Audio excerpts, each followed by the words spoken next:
மண்ணின் மீது மனிதனுக்காசை, மனிதன் மீது மண்ணுக்காசை. மண்ணின் மீது மனிதனுக்காசை, மனிதன் மீது மண்ணுக்காசை.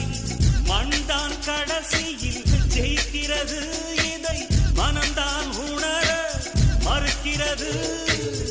கையில் கொஞ்சம் காசு இருந்தால் நீதான் அதற்கு எஜமானன்.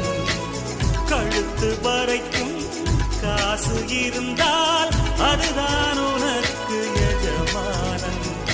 வாழ்வின் அர்த்தம் புரிந்துவிடு, வாழ்க்கையை வாரி குடித்துவிடு. ஒருவன் ஒருவன் முதலாளி, உலகில் மற்றவன் தொழிலாளி. விதியை நினைப்பவன் ஏமாடி, அதை வென்று முடிப்பவன் அறிவாளி. ஒருவன் ஒருவன் முதலாளி.